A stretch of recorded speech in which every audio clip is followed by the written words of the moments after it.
Hello, everybody. This is Beef and the Deuce podcast. I am the Deuce. Beef, how's life right now?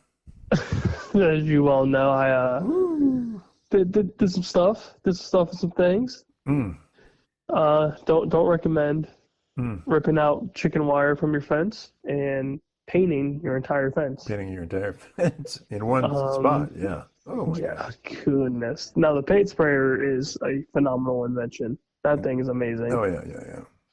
Did you But rent that? no, we bought it. No. Okay. Bought it cheap. Yeah. Amazon's great. Mm-hmm. And yeah, Okay. it's a lot. Well, let's get this rolling before you fall asleep. So 2 times ago we did the Big Ten, right? Power rankings, and then last time we did the SEC power rankings, and you've done a phenomenal job on both of those, I must say. I think we're ahead of the curve. So now is the Big Ten quarterbacks rated preseason going into the season. And we've got, if we can get to it, all 18, 27 Sports has a list. I Googled it, and AI gives you a list of the 8, and then Yahoo Sports has their top 7. So we'll just see how it works out. Okay. Number 1, this is number 1 on everybody's list, Drew Aller of Penn State. Now, I'm saying, here, okay, wait a minute. Call me crazy. They played Notre Dame last year in the championship. They didn't throw a ball to any of their wideouts. Mm-hmm. And he's the number 1 quarterback in the nation? What's wrong here? What am I guess they got better receivers now, but they didn't throw a pass to them. Yeah. So he's the best quarterback?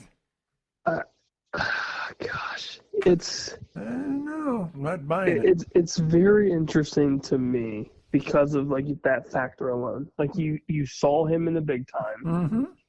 throughout the CFP, mind you, not just the Notre Dame game, but throughout the CFP. Mm-hmm. And maybe I'm in the same boat as you, and we're just treading water. But I don't see what a lot of these scouts are seeing. Yeah. I don't see anything outside of like. I mean, he's got a big arm. Like I'll give him that. Like he does have a good arm when he does sling the ball, and that's great. But I feel like the Penn State offense as a whole limits his ability to do what a lot of these scouts or a lot of these fans think that he can do. Right. Because Penn State wants to run the ball. They love running the football. They've loved running the football for as long as I can remember. Mm-hmm.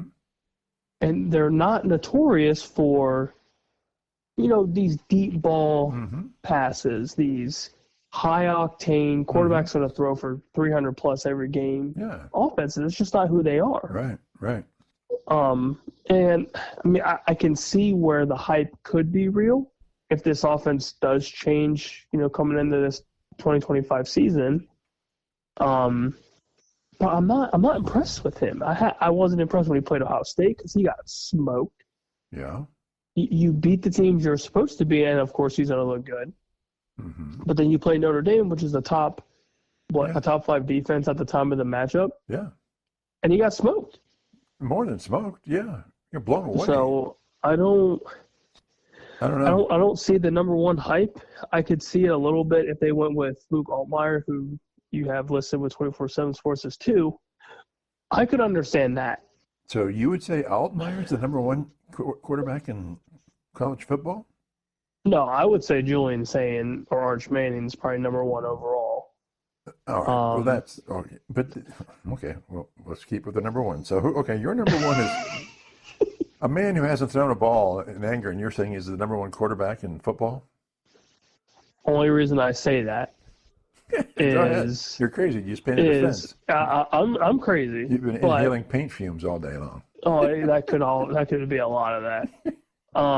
But only reason I say that is just look who's coaching him. Okay. So my thing is Ryan Day hasn't had one bad quarterback in his tenure, not one. Mm-hmm. And they have immediately produced. I mean, even Kyle McCord was fine. a lot of people hated on him, but Kyle McCord was fine. He was good stats. Okay. Yeah, Okay. he was fine. So you're saying it's saying for you. My God. If we're going, so like if we're just doing the Big Ten quarterback, That's all we're doing here. yeah, if that's all we're doing, I would say he's the best Big Ten quarterback right now. Okay, then who's number 2? I would say you could argue either Altmaier or Drew Aller. My guess, just by default, I would say Drew Aller because he had the better season. Yeah. And then put Altmaier at 3. I think that's fair. But I don't see a lot of hype with Aller outside of the experience. Now maybe he does take this massive jump. This Penn State offense takes a massive jump, and I'm eating my words. Well, then but they have to prove it. Yes, and they haven't. They have not, and not in the last. I mean, hell, the entire James Franklin era, they haven't proven shit to me. At least with Bielema, he's taken a football program that's lower tier Big Ten And brought it up. To something relevant. Yeah, this is Altmaier's 4th Same year. thing with Signetti. Yeah, same thing with Coach Signetti. They actually did something. James Franklin walks into a well-established football program, and they're just average. Like, just truly, truly average. Okay. So, and I could be wrong. But, yeah, I mean, even with saying not throwing the ball, the hype around him, I think, is true. And you have the best coaching staff in the country. And the best, by far and away, the best receiving corps ever.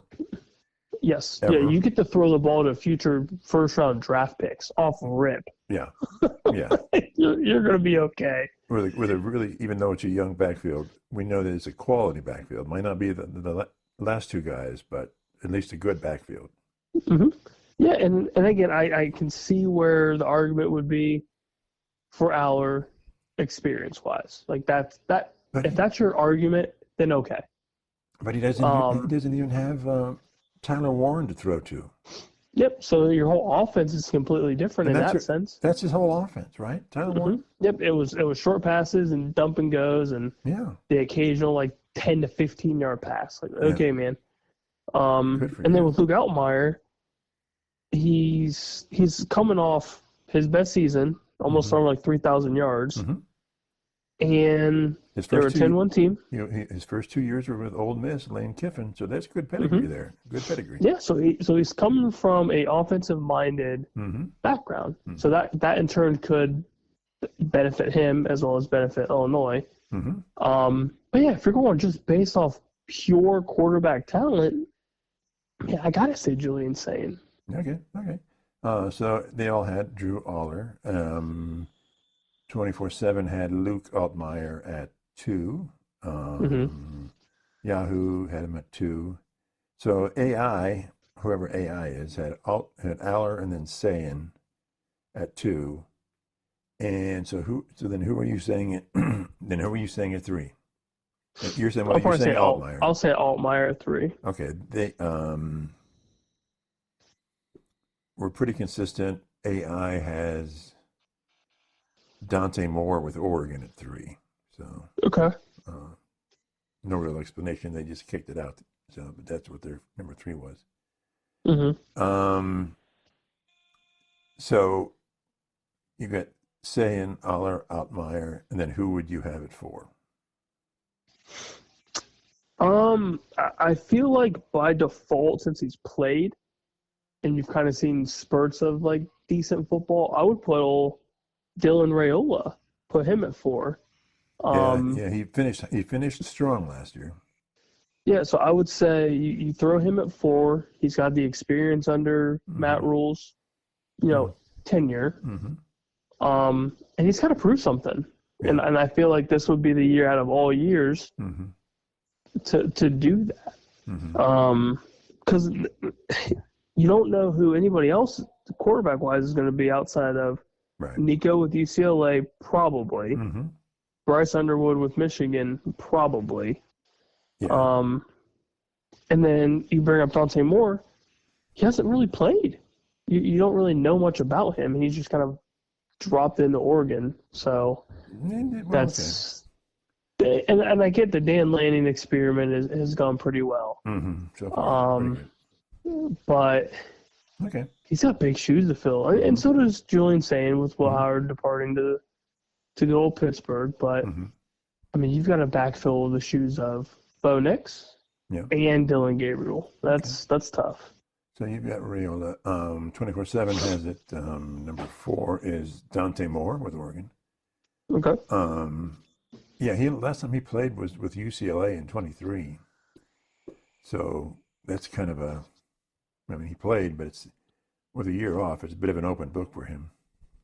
Yeah, and you still got to learn the offense. You still had to have the playing time alone is important. Like getting experience, dig your cleats in the dirt, something. If you haven't done that in a minute, it's a little tough. Especially you're hopping right into the Big Ten, and then you get into your Big Ten schedule. Good luck.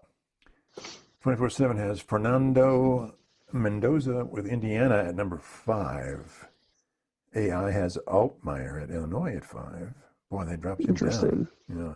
And then Yahoo Sports has Mendoza at 5 as well with Indiana.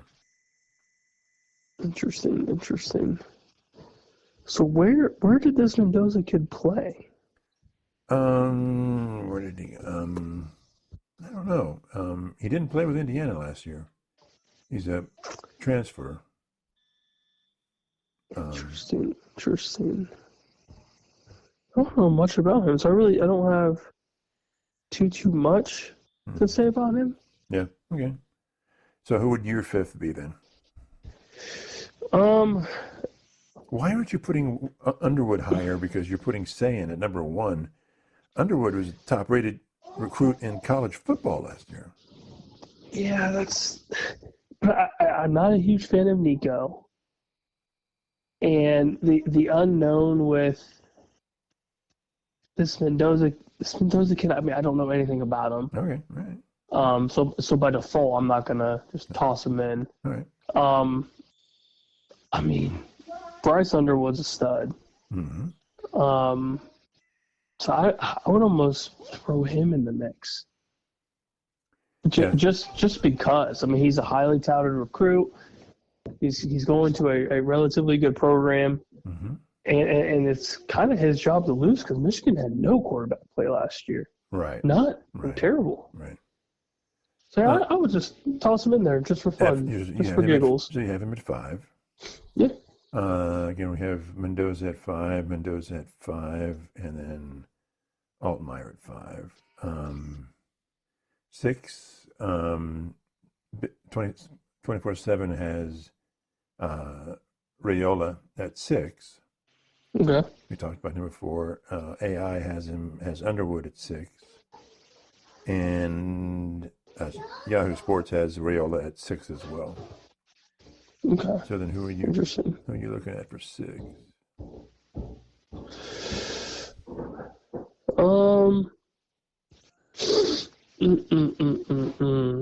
That's tough. I feel like I'd have to throw Nico. Have him with UCLA. He had flashes of good football. It's just the unknown with a team that doesn't really have a lot of success is going to be his downfall. Right, and Tennessee, basically their attack was running. Their predominant attack had a great running back. So Nico isn't really a gunslinger per se. No, but he can at least give a little dual threat ability, kind of open up the playbook a little bit, and maybe have a little splash of something. I think he's a step up for UCLA. But... Oh, big time. Yeah, big time. So, okay, so Raiola, Underwood, Raiola, and you got Nico at 6. Okay, number 7. 24/7 has Nico at 7. AI has Demond Williams from Washington at 7. And then they've got Yahoo has Nico at 7 as well. You apparently don't agree with that. I kind of like the the Williams pick with Washington. He's got a good pedigree. He played 13 games last year, and he was pretty good. Yeah, and he's only going to get better with more experience. Right. So I think that's going to be beneficial for him. Mm-hmm. Um, How about this Gronkowski kid with Iowa? He's got South Dakota State, man. He lit it up. 10,000 yards, 93 touchdowns, dual threat. I don't know. I'm liking this guy. I kind of like him. I like you said, you come from a very pass-heavy program in South Dakota State. Mm-hmm. And Iowa hasn't had a good quarterback since Nam. Yeah, World War One. Yeah, so 24/7 has a stat line of over 10,000 passing yards, 93 touchdowns, and rushed for almost 1,837 scores. Yeah, I like the guy. That's more points than Iowa's put up since the 1900s. The leather helmet era, right? Yeah, that's wild. Yeah. So yeah, he's got to be sprinkled in the mix, man. I'm putting him at 7. He's my guy. I don't hate it. I don't hate it at all. All right. He might be the spark that your Hawkeyes need there, Deuce. I don't know. So you can fly your flag high. I do not have an Iowa flag, by the way. Sorry, paint fumes. Okay, yeah, that's all right. Number 8, then. Who is number 8? I feel like USC's got to have something in the top 10. Let's see. They got well, Jaden 24/7 has Jaden Mayava.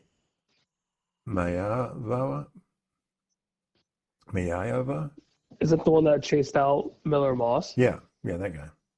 Okay. So they've got him at 9, and he's below. Yahoo Sports stops at 7, and AI stops at 8. So we're just going then with Jaden from USC they've got him at 9. Okay.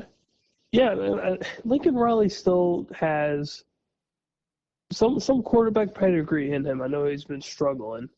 You know, you're ignoring here, I think. Dante Moore here, or are you just saying, I don't know this guy, I don't know him, let him... I just don't know much about him, and he hasn't played. Yeah, since 2 years ago, yeah. Yeah, and that's my big thing. Like, you haven't played. And these guys have played. Yeah. So and you've seen what they can do. I don't know squat about somebody that hasn't played in over at least a year. Now, if he comes in and just throws bombs and puts up points, then cool. Again, I will eat my words, and I will be happy for the Oregon faithful. Okay. But I know nothing about you, and you haven't played. You haven't proven anything. Mm-hmm. So I will take my bets with whoever has played, who has shown some promise, some progress, and just run from it or run with it from there. So who are you taking at 8 again? I will take anybody that's playing for USC, and it sounds like it's gonna be this Jaden kid. So I will take that and run. Over Damon Williams with Washington, played 13 games. Well, I've got him before him. Okay. All right. So whoever's with USC, and that's Mayava. Okay. God, I feel like anybody else within the Big Ten is just a dart throw. Yeah. Because I don't think anybody knows who's going to be the quarterback. Yeah. You down toward. So who's your number 9 then? This is like just throwing darts at a board without any marks on it. Has anybody brought up the Michigan State quarterback? I can't remember his name. Aiden Childs. Childs, yeah.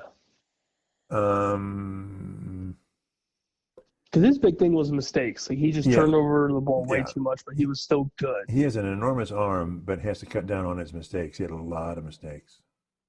So he's listed at 12. I feel like he could help Michigan State. He's 12 with 24/7. So okay, interesting. I would say he would probably round out my list for now. Would be Childs at would 9. be him. Okay. Yeah, he would round out that. Okay. Because I feel like anybody else, nobody knows who you are.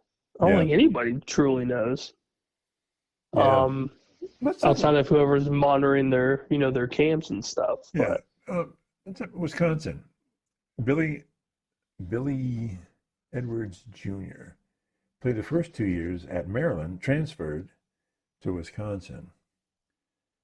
I think I'm hearing a lot of Fickle on the hot seat, and if this guy doesn't pan out, Fickle's bye-bye. But there's a lot of these, especially on this lower end. He played with Maryland, and he transferred to Wisconsin. SMU, Preston, Steve, or with Northwestern, or Aiden Cole. Oh my gosh, with Rutgers, whoever the Rutgers quarterback is. Yeah, I was gonna say, take a wild guess. Yeah, 23 for Minnesota. So like all these, they're playing in Big Ten teams, then they transfer to another team. So I don't know. Yeah, it makes you wonder because they're all like just shuffling cards on the Titanic here, right? It kind of seems that way. Like, well, okay, you played for him for 2 years, now you're playing for me for a year and a half, yeah, when it drops sort of below number 9, probably number 8 as well. I'd say by 8, you could just throw anybody in, probably, right? Yeah, I would say that's fair. I mean, I feel like top 6, top 7 is pretty solid. Now, obviously, mix and match whoever you feel is best. But those are also the majority of those teams, and I hate to say it this way, but it's kind of true, are the only ones that are going to make a splash in anything positive. Right. When record-wise or just stat-wise alone. Isn't it what we talked about two weeks ago about there's the top tier of 4 or 5, maybe 6 teams, and then it's just there's a gap. There's just a gap. Yep, and it's just absolute dumpster fire. It truly is. And you go, okay. And again, as we talked about last time, even with the SEC, there's that top tier 6, and then it's Yep, then it's a big question mark unless one of these teams pulls an Illinois type, Indiana type season, and it's that again is super super rare. Yeah. The one that I would the dark horse that I would see is Iowa with that Gronowski fellow. I would second that for sure. Because obviously they have a good defense, they always do, and they probably have a pretty good running game. So who knows? But there's only so much room at the top, right? It's just if you got Ohio State, Michigan, Penn State, Oregon, and then you've got Illinois and maybe Indiana. That's 6. Maybe Michigan. Yeah. Didn't I say Michigan? Oh, maybe not. Paint fumes. I probably didn't. But anyway, you could have a much better team and you're still never going to make the playoffs. Yeah, unless it continues to expand, which we know it will. But don't these other teams? Okay, there's reasons that these other teams are where they are, and you're assuming that these other programs will just and not just fall apart from the players, but from the administration and the coaching staff and everything. It all makes these programs what they are. And you're just assuming that one of these is going to totally crap out. And I don't see it. We criticize Franklin, but they're always up there somewhere. Yep, they at the end of the day, they get the recruits that they need. They get these 4 stars. They get a handful of 5 stars. And they beat everybody they should. Which is and they continue to win against the teams they should. They lose against the teams that people expect them to lose to. And they won 2 games in the playoffs last year. Yep. So maybe, just maybe. But who's going to fall? I mean, Oregon? I doubt. With Lanning, I think Lanning's a hell of a good coach. If anyone's going to fall out of the top four and I'm assuming our top four is the same: Buckeyes, Oregon, Penn State, and then Michigan. Yeah, probably Michigan. My guess would probably be Michigan. I think Dan Lanning's just a better coach. He's better than Coach Moore. Yeah. And he's obviously better than James Franklin, regardless of them getting smoked by the hottest team in the CFP. But yeah, I mean, Oregon's on quite the run, and not too long ago they were the nation's best football team going into the CFP. So that means something. They beat Ohio State. Yeah. Yeah, I would say maybe Michigan, but Michigan never really falls too far for very long, right? Even Nope, they still beat the best team in the country. Yeah, and they demolished have done it. Alabama. Yep, they've done it 4 years in a row. Yeah. So they're on something. Something's working for them. Yeah.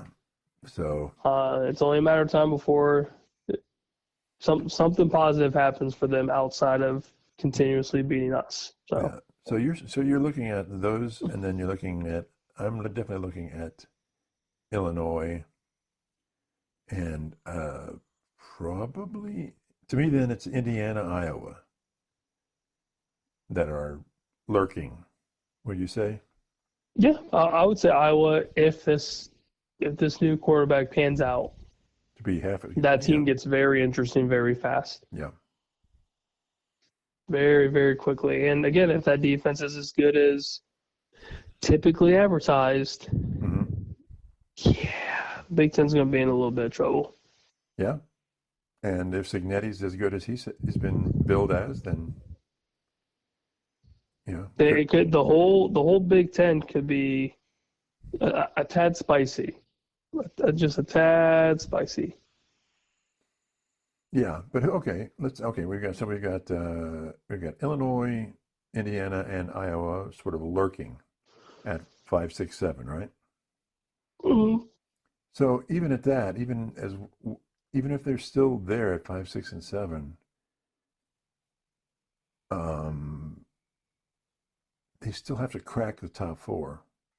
Somebody needs to fall. Yeah, and they would need more than likely Michigan. Yeah. To kind of take a big old poo-poo, yeah, which gives them a chance to do something. I mean, hell, even Penn State, if the hype's not real, they could fall. Yeah, but they don't. I mean, but they typically don't. Yeah. Dante Moore, for example, we were just talking about him not playing for a while. That could absolutely shit the bed, and Oregon could be nothing.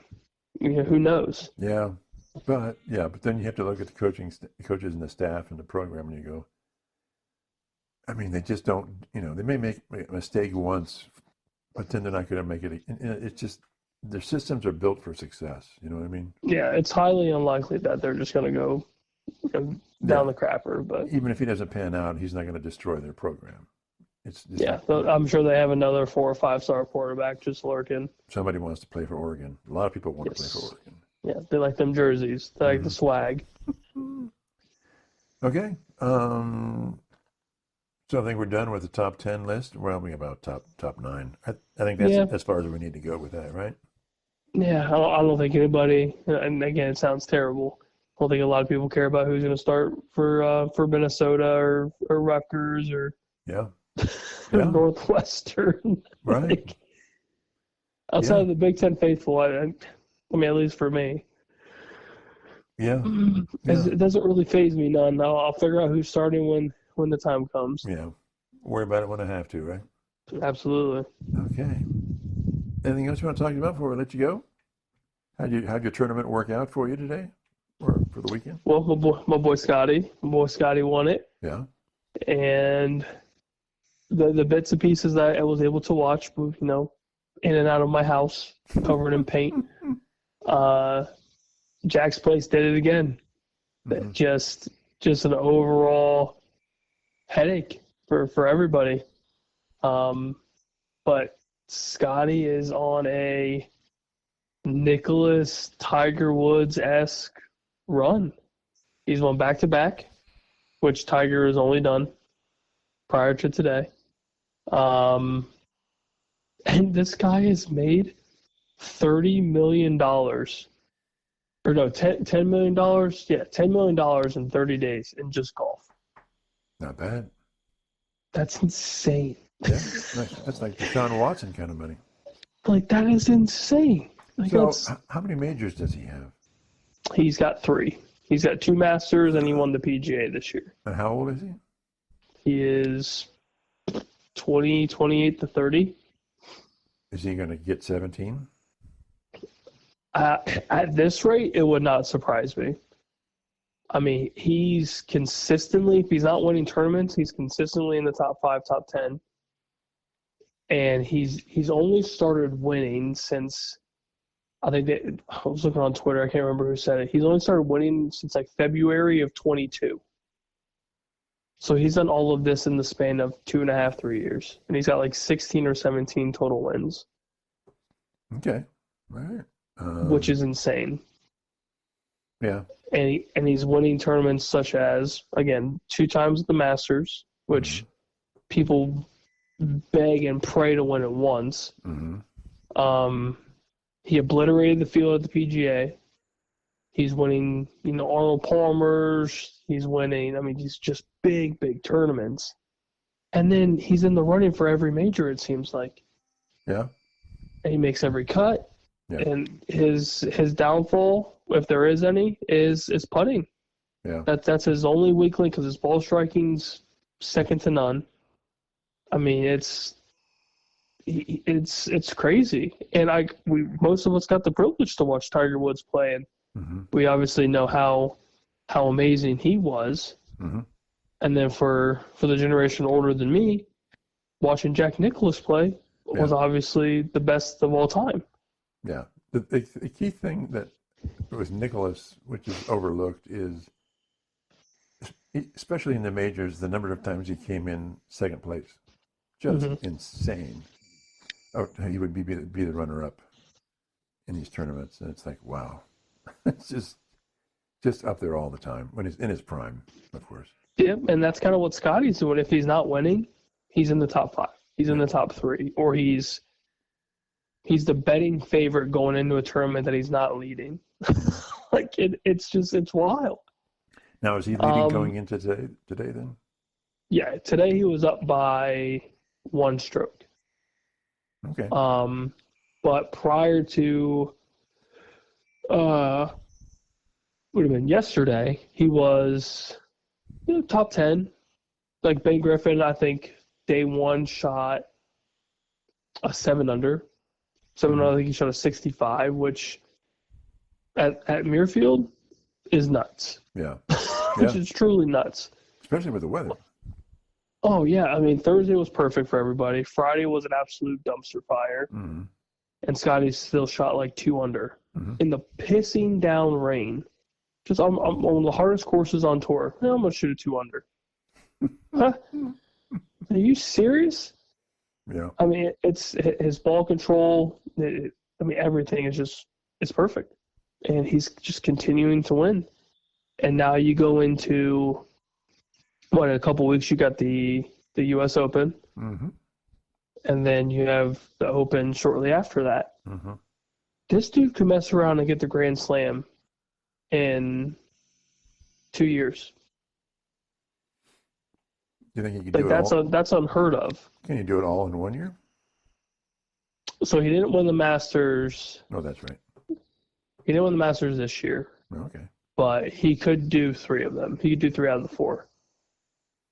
Which I think the only... Was it Tiger that was only able to do the Grand Slam once? I think so. No, he did the Grand Slam in 1 season. Yeah. So, but how would he do up in Scotland on the weather and the wind and everything? He hasn't played poorly, but it's typically,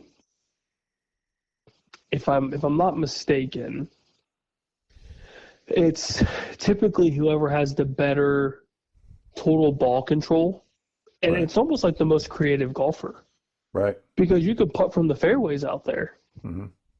So one of the Open winners, Cam Smith, who plays in the Live Golf League, I mean, this guy was putting from like 50 yards away. Just like it's crazy. Mm-hmm. But I mean, it's also, you know, one of the most accurate golfers are able to win those tournaments. Just because those pot bunkers out there are just brutal. Right. So if you hit a bunker, you better hope you get out, or you're just stuck forever. Right. But even like some of the U.S. Open, like when they play in Oakmont, if you hit the rough this year, that rough's 5 inches thick. Hmm. You're not getting out of there. Mm-hmm. And if you do, it's a trickling ball to hopefully the fairway. Right. So with him, if his driver's on point, he's got to be the favorite to win, at least the Open, Mm-hmm. or the U.S. Open. I feel like the Open in general is kind of the doors wide open for everybody, Right. just because it's such a different style of golf. Mm-hmm. It's not like you're playing at Oakmont or you're playing at Muirfield or Sawgrass. It's just, like you said, the weather is brutal. Typically, it's rainy, it's windy. Yeah. And it's the weather's not ideal. No. For I guess accurate golf, if you will. Right. But I think Scotty can do it. So, at any rate, especially this year. So does a course like the Open benefit the big bombers, or is it someone who's more accurate and doesn't hit the ball quite as far? I think it benefits both. I mean, if you're accurate off the tee, that benefits you anywhere you play. But could the ball get blown around a lot more if you are knocking it 300 yards in the air? Yeah, it could. A lot of these guys can hit these like low stingers and they just run forever. Oh, okay.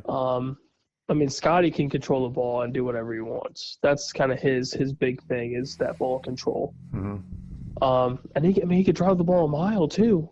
Him and his happy feet, just sitting there driving the ball 300 plus yards. Mm-hmm. But what's helped him is his putting. His putting has just been pretty spectacular. So it would be kind of cool to see somebody like him and like Rory, for example, who's had a phenomenal season, have them kind of duel it out at the U.S. Open. Mm-hmm. I would pay to see that. That'd be phenomenal. So I have a golf rule question. Let's say you're in a bunker, a really bad bunker, and you've hit it 3 times trying to get out, and you keep hitting the lip and it drops back in. You're not going to get any help, right? It's up to you to basically turn around and hit it back out of the bunker and then try another shot from somewhere else. Yep, you just continue to try to knock it out. I mean, they'll let you. I mean, the rules book will let you stand there forever and try to hit that ball. Yep, I mean, Phil Mickelson for the PGA Championship was in one of the side bunkers, Mm-hmm. and it took him like 3 or 4 shots to get out of it. Mm. I mean, it was hysterical because everyone that has been in a bunker knows that pain. Oh yeah. It is insanely frustrating. Mm-hmm. Then you just go until you get out. Yeah. They'll just stand there and watch you hit the ball, right? Oh, 100%. Oh gosh. Okay. I guess we're all human, huh? Oh yeah, been there, done that. It makes you want to snap your wedge across your knee and just pitch it in the pond. It is unbearable. Okay. Well, let's get you out of here so you can try to get some rest, and then we'll be with everybody next week, and we'll talk to you soon. Bye.